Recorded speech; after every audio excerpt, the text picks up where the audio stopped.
విదేశీ విద్య అంటే ఇప్పుడు కాదు, గత 30-40 దాదాపు 50 సంవత్సరాల నుంచి కూడా విపరీతమైన ఇంట్రెస్ట్ ఉన్న ఒక విషయం. ఏ దేశానికి వెళ్తే బెటరు, యూఎస్ఏ బెటరా, యూకే బెటరా, ఇంకేమైనా దేశాలు బెటరా, వీటన్నిటికీ సమాధానాలు చెప్పడానికి we have a one stop solution.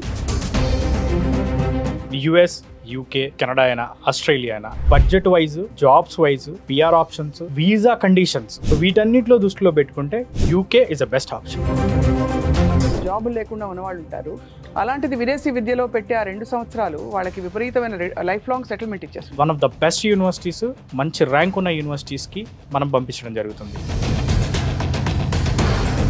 ఒకటి 1 year మాస్టర్ ప్రోగ్రామ్ ఉంటుంది, 2 years మాస్టర్ ప్రోగ్రామ్ ఉంటుంది. యూకేలో ఉండే కోర్సెస్ అండి అన్ని స్టెమ్ కోర్సులా లేకపోతే ఐటీ,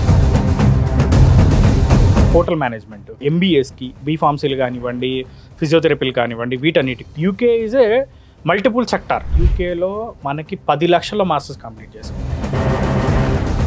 పౌండ్లా రూపీసా? రూపాయలు.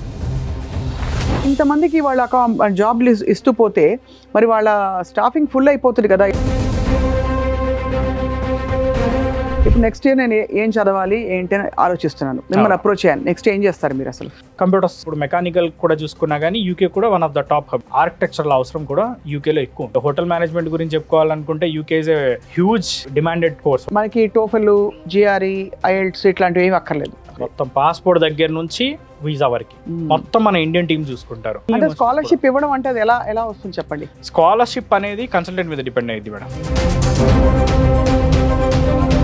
నెక్స్ట్ ఏం చేయాలని మిమ్మల్ని అడిగితే మీరు ఎలా చేస్తారు వాళ్ళకి అడ్వైజ్? యూనివర్సిటీస్ కూడా ఎలా ఇస్తామంటే వాళ్ళకి ఏ కోర్స్ చేద్దాం అనుకుంటున్నారు, ఆ కోర్స్కి ఆ యూనివర్సిటీ టాపా కాదా. పిల్లలు ఇక్కడ నుంచి బయలుదేరారంటే మీరు సెటిల్ అయ్యే వరకు కూడా ఒక కంట కనిపెట్టుకుని ఉంటారు. Post study work permit 2 years complete అయిన వెంటనే 5 years వాళ్ళకి ఎంప్లాయ్మెంట్ వీసా, 6 years ఉంటుంది. సో